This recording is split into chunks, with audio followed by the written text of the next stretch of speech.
Hello and welcome to Agenda AWANI. I'm your host Fana Sheh. Now, around the world, artificial intelligence is changing industries and daily life, and agriculture is no exception. In Malaysia, the Rakan Tani initiative is showing how AI can guide farmers and strengthen food security. Now, today we'll explore what this transformation means with Datuk Seri Isham, Secretary General of Ministry of Agriculture and Food Security, as well as Bjarte Olsen, from Managing Director of Global AI Village. Thank you so much for joining us, gentlemen. Right, we want to dive straight into what Rakan Tani actually means to farmers here in Malaysia. But let's give the overall picture here first, right? Datuk Seri, we're entering the new digitalization era with AI transforming industries everywhere. So for Malaysia, how is this shift changing the way we think about agriculture and the sector as a whole? Thank you, Farhana. Well, before we begin, we have to understand that in the world today, we are faced with a few mega trend challenges. Number one is on climate change. That's affecting the farmers and everyone else who's living in the world. But mostly focusing on farmers, climate change is the most difficult challenge that they are facing today. Secondly is the fact that many of our farmers in the country are quite old, aging farmers. Average age between 60 to 63 years old. Thirdly, less participants by the youth to be active and interested in agriculture. So now with the introduction of AI and technology in agriculture, things are set to change for the better, of course. So with this timely introduction of AI and the support by government, Project Rakan Tani, especially the joint collaboration between BERNAS and GIV, we have come out with an apps, and this apps is based on the WhatsApp feature that everyone already has been using every day on their handphone. So it's like having a new car, and a car you don't have to teach them to drive again, but with new features on the car. So this Rakan Tani project is a new initiative, proactive initiative by BERNAS together with GIV to introduce AI especially to farmers. And I mentioned today climate change, old age farmers, are they ready to accept something that's technologically advanced to help them, assist them in everyday agriculture work? So with this WhatsApp-based technology, we think that the paddy farmers today, facing many challenges, will be able to be assisted more precisely, technology-driven, with data to support whatever actions that they are taking, so that they lower the risk of their everyday farming activities, and their successful rate is much more better.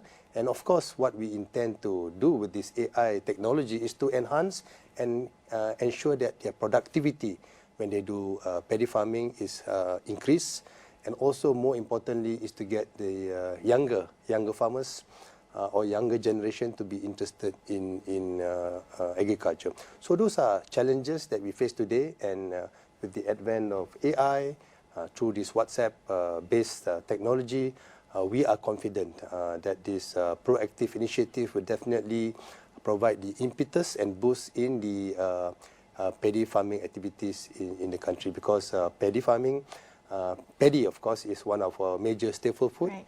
We cannot live without it. Definitely. We have to have it, and technology will definitely ensure sustainability in this sector for many years to come. Yeah, I mean, as a Malaysian, I can concur that we cannot live without rice here. So yeah, but I want to talk about, you mentioned just now a key word, which is readiness, right? Because yeah, like you said, it's driving a new car. The car is already there, but now there's this new feature that people have to adapt to it, right? So from the minister's perspective here, so what concrete steps are being taken to make this digital shift a reality on the ground for these paddy farmers, right? So how are these initiatives being translated and to help farmers to be ready to adopt AI? Okay. Well, AI, the backbone of AI is always data. And behind that data is an AI engine that helps create this information realm for the paddy farmers, especially on the system. So from the ministry's perspective, we have collected many years of data into the system, and this hyper-personalized system actually customizes every plot of land to that specific farmer. Right. So data-driven, technology-based AI will really change the landscape for the paddy farmers especially. So paddy farmers traditionally have been practicing traditional farming. Some of them keep all this information and knowledge in their head, but sometimes some of them write down in small notebooks, and these are collected and aggregated throughout the years and put into this database system, and the AI engine now from GIV generates that very critical information for the paddy farmers whenever they are doing their paddy farming, from harvesting all the way to tilling and starting the cycle again. So throughout the cycle, the farmers are assisted via this system based on many years of data, and hopefully this provides the confidence for them to make sure the sustainability of their paddy farming continuously improve over the years via the AI engine that's supporting new data that's coming in, personalized data, personalized plot where they farm, weather in that area, the soil that they are using. So many factors are now being supported by data and providing confidence that we hope will ensure sustainability of the farming for many years to come.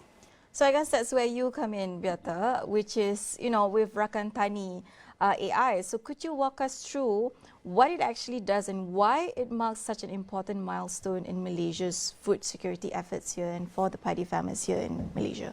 Okay, thank you. Rakan Tani, as mentioned by Dr. Seri here, is meant for the farmers. So it's supposed to be a companion for the farmers. It's supposed to be friendly, easy to interact with, and it's for that purpose driven by a WhatsApp channel. So they don't have to install a new app, familiarize themselves with the new technology really. They are meant to simply add a phone number to their contact list and start communicating.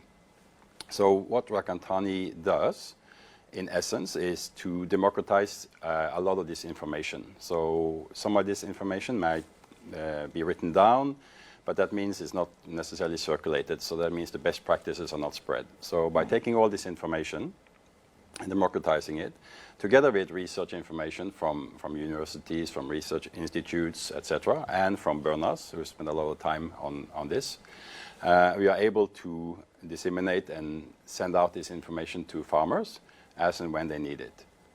So that's one part of it, but what is quite crucial, and I think special with this solution, compared to just a chatbot, if you like, where you can ask questions and get answers, is that we are coupling this with the actual rice schedule, the JKL, for the farmers. So that the most innovative part here, I would say, is that we are through a natural dialogue with the farmers via WhatsApp, whether it's text or voice, we can try and understand where in the schedule the farmer is. So we know what are the upcoming activities, what is needed to perform these activities, what kind of inputs are needed, whether it's seeds, whether it's fertilizers, pesticides. They can know this up front and start preparing and have it ready. So when they're going to perform an activity, it's already available at their hands. And then the information comes in as well and says, oh, this is a new type of pest detected. The government has maybe approved a new type of fertilizer, a new type of pesticide, which maybe they're not familiar with. So how to apply it? Should they do it in the morning? Should they spray it? What are the ratios? How should they mix it? All this information can be given to them without them having to study a lot about it. So this coupling of information with the schedule, I think is very important. So you can kind of think of Rakan Tani as a mentor, a co-pilot that is with you all the time and adapted to the individual farmers, but precise location. So it's hyper-personalizing of the schedule to adapt to weather, to pest outbreaks, to any delay you might face as well. So there's a lot of changes to weather patterns. You don't really have the distinct dry spell, wet season so much anymore. You have erratic weather, which it can be hard for the farmers to adapt to on a really rapid note. So the idea here is to try and predict this through having good integrations with weather information, satellite information, etc., to be able to provide additional layer of information to the farmers. However, we are also cognizant that it can be a bit difficult for farmers to adopt a lot of new technology. So we don't want to overwhelm them with a lot of devices, etc., that they have to install and set up in their farms. But we can, of course, integrate with them should they have these things in place already.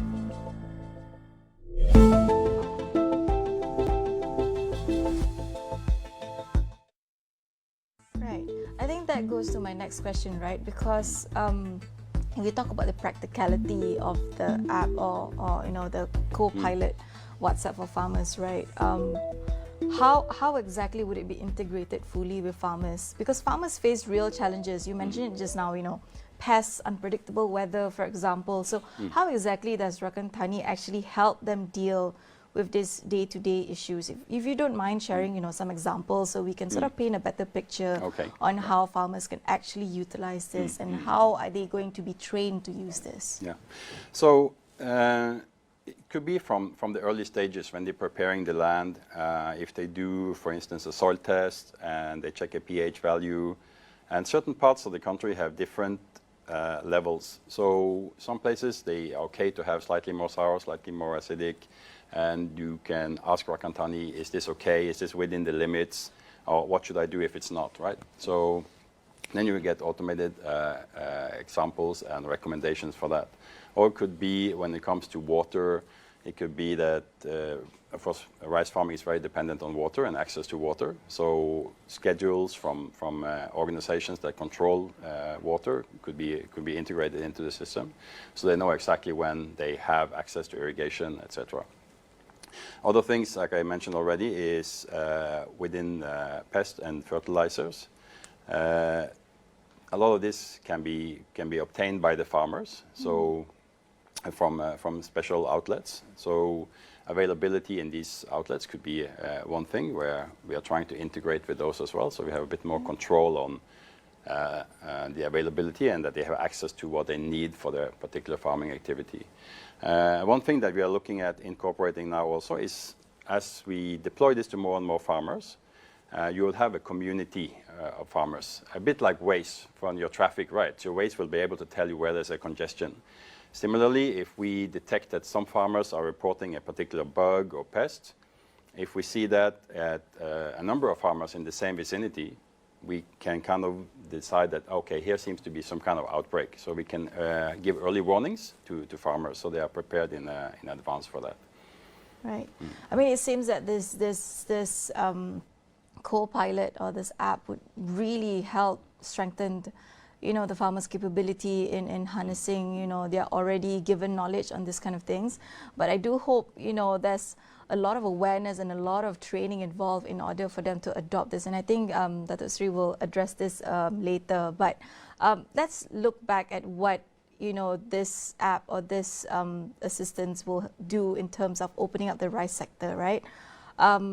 We in Malaysia are moving forward with AI for the rakyat, in terms of, the Madani economy and making sure that, nobody gets left behind. So looking ahead, what opportunities could you see with regards to this advancement that could open up the rice industry, Datuk Seri? Well, you mentioned about the Madani agenda and no farmers left behind or no communities left behind. I think that's the objective of what we are doing here, is to find the right formula to optimize the resources that the paddy farmers have. Optimizing in terms of the land that they have, water resources that they have, fertilizers that the government sometimes subsidizes, and many others. Because the cost to the farmers, if there is a loss to the crops, is huge. And if they incur losses, sometimes they lose hope. When they lose hope, then we lose our paddy farmers and we lose the rice itself. So we have to make it right. So it is important to make sure that the AI system that we product must be simple, easily to be used, is sustainable. There's always continuous improvement. And what Bjarte mentioned just now is the expert technical companion. there are more than 100,000 paddy farmers registered in Malaysia. And I mean, there's a few of us, few of the technical officers from Jabatan Pertanian who's there to help and support them. So with this AI technology provided to personally become the expert companion to the paddy farmers, we think that the optimization effort will be able to help them be confident that whatever they do is correct, is accurate, timely in terms of timing, and they are more confident now that whatever they plant, inshallah, the yield that they will be getting is more predictable for them. So predictability is very important here. Optimization, I mentioned just now, a keyword to ensure this. So with all this, now what we need to do is try to share this with other farmers to say that, hey, this technology works, it has been proven, so you try it and see how the system could double or increase your yield now, because we have a technical companion to be with you all the time, personalized to your type of land, to your area, acreage that you are planting, and also the type of variety, paddy variety that you are planting. So you should be confident, you should know that this helps optimize your opportunity now to ensure a higher yield and productivity in whatever you do in the paddy farming. Yeah. Yeah, I mean, I just think it's important to emphasize that we are not necessarily changing so much what's already in place. There's been a lot of good initiatives from the government side, from organizations like BERNAS with the large-scale farming practices. However, they are dependent on having staff there, a field coordinator in place. So what we are trying to do is to help them to make a virtual field coordinator so that more farmers can get the benefit of having this advice. Someone to assure you, yes, you are actually doing the right thing, what you're doing is good, and you are going to get increased yields from your practices. I mean, it's a sort of validation that you get from, AI, right? For example, with most of this stuff you already know, but it's just the sort of validation you need to move forward, right? To ensure that, okay, I can move forward with this best practices. It's already been sort of confirmed with this AI chatbot. And, if I need more information, I can always ask more and I can always explore and find out more. I think it adds that layer of advice, tips and tricks for them to sort of navigate, the changing weather, the pests, the type of soil, any new advancement, any new trends. So yeah, I think all around it's a very good assistance that you can have in your pocket from day to day, right? But I think, okay, we have this technology and it's great and it has a lot of tools that farmers can use. But I think if we talk about, technology adoption here, it's never without challenges, right? So what are the main barriers actually when it comes to farmers embracing AI tools like this? Trust is a big issue with a lot of people who are not familiar with this kind of technology. So how do we tackle this, and what lessons can we take if we want to apply this to a wider scale? Maybe Bjarte, you can take this. I think you're right. All technology, or the introduction of new technologies has some issues. So one, we are trying to use a very familiar medium for interaction with WhatsApp. Right, That's number one. We also, as I already mentioned, we try to limit the need for farmers to actually buy any kind of equipment that is extra, so it's low capital upfront cost. And then accuracy is really important. So we are doing a lot of trials with BERNAS to get feedback from the farmers on the ground.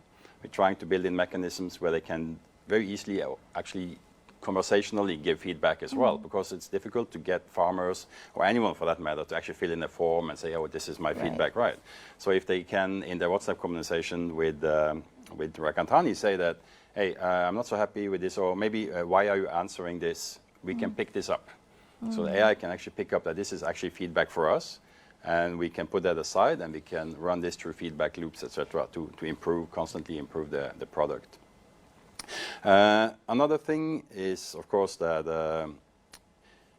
they might not know exactly how to use it. Right. So typically with AI in general, a lot of people are using it like they would use Google. So they'll say, oh, I want to buy 50 kilos of a product X somewhere. How much does that cost? this is very difficult for Rakan Tani to answer because it doesn't necessarily have all this and current updated information, right? So this is where we are trying to work with both the government, with organizations, both for the farmers, but also on the private sector, to see how can we integrate more of these kind of inventory-like sources, so we can get very accurate responses on these things as well.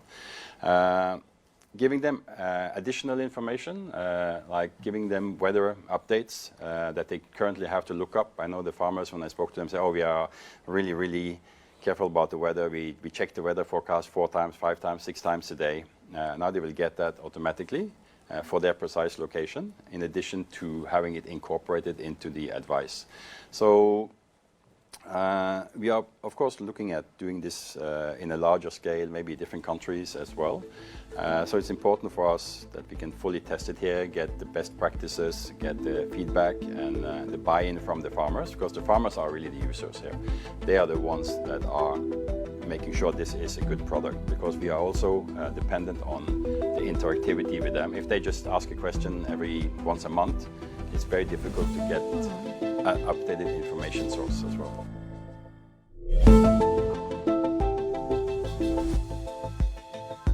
Right. So, 2 questions here, because I'm curious to know, because I'm actually impressed by this app and how it would help.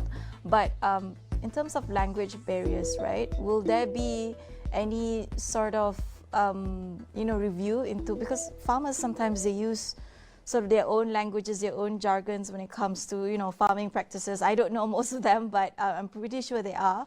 And would the AI be able to adapt to this? And also, like you said, a lot of these people treat AI like Google, right? They ask 1 question and that's it. Will they sort of know that this tool needs to be trained? Yeah. On the language side, yes, we are trialing a lot of different components to be able to detect the different dialects, etc. So we did successfully trial Hokkien mixed with Kelantanese, wow, okay. which was quite interesting that it could actually understand a lot of that. Pick it up, right. And that was quite impressive. But there are a lot of local initiatives, and I think this is an important point as well. We are not trying to replace anyone. So initiatives currently done by the Ministry of Agriculture, Food Security, initiatives done by research universities and the private sector, we want to collaborate with them. So when it looks at, there's a lot of new language models being launched by different companies in Malaysia. So there is a lot of effort happening on that side. So when it comes to language detection, we are not trying to reinvent the wheel there. We are trying to use other companies and their expertise on that side in Malaysia. So I think that one we are getting pretty good at. Okay. When it comes to the other point where they need to understand that this model needs input from the farmers, it's all about making this a very friendly conversation with them. And so far, they seem to be quite interested. They feel that they can kind of get responses that are not just question, answer. There will be, oh yeah, you're doing well, and they will remember. There's a memory function kind of there, so it remembers, like, okay, you said like a month ago that you were doing this. Have you actually followed up on this? Right. And okay, you are doing great now, and you're on your way to a great success. So hopefully your yield now is going to be better, and then you can take some leave after this, And so, it'll be very good to hear on a daily basis, the kind of encouragement, right?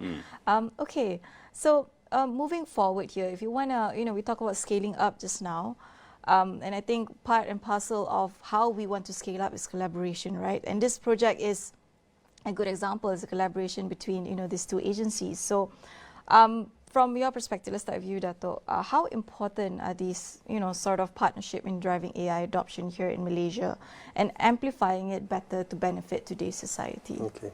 So speaking about technology for farmers, paddy farmers especially, 2 words come to mind. One is adopt and the other one is adapt. So adopting is the challenge that we face here because of the age differences between different paddy farmers.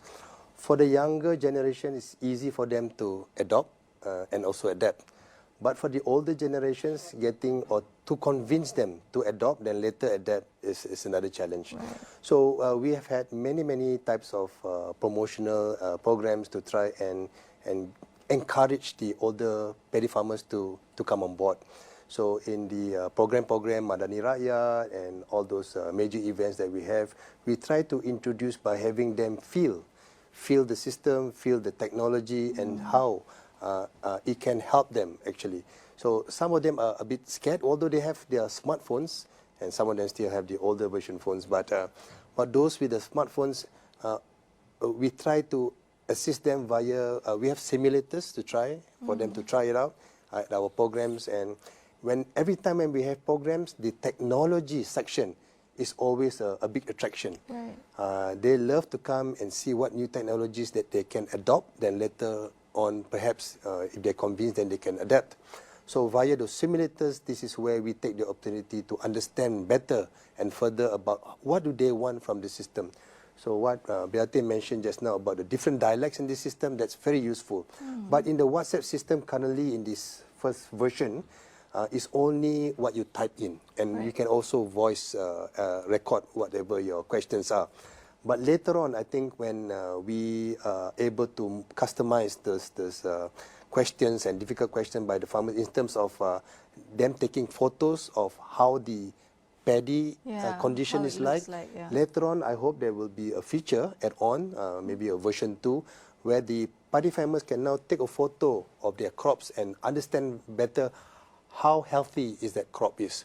What are the fertilizers you require? Is there sufficient water or not? And whether there's a pesticide currently invading their farmers. So these additional features will definitely provide optimization to this system that you mentioned. So the challenge that we have now is trying to get more people to understand what technology and how it can help them, and especially with this WhatsApp-based technology, AI, I think this is a good start for us. And Bjarte mentioned going to other countries, so we are very proud to say that this is a first mover advantage for Malaysia, because I don't think there's another system that's similar to what we have. So definitely we see that this will really provide a good start for our paddy farmers in terms of meeting those challenges I mentioned about those mega trend challenges that we are facing today. Right. I think that pretty much wraps up our conversation on Rakan Tani and how it would benefit the overall sector. And I'm pretty sure with regards to how the Ministry and Global AI Village is already trying to sort of look into the older generation. I'm pretty sure there's also a problem of younger generation going into the agriculture sector, and I'm pretty sure with the added advancement and added technology, that would be somehow soon realized as well. Thank you so much, Datuk Seri and Bjarte, for your time. Now we've heard tonight that Rakan Tani is more than just technology. It's a step forward to empower farmers and support communities and securing Malaysia's food security. Now with the right partnership, like you mentioned just now, with Global AI Village as well as the Ministry as well, AI can help agriculture become more productive, sustainable, and as well as resilient. Thank you so much, both of you. Thank you for watching. I'm Farna Shea, and this is Agenda AWANI. Bye.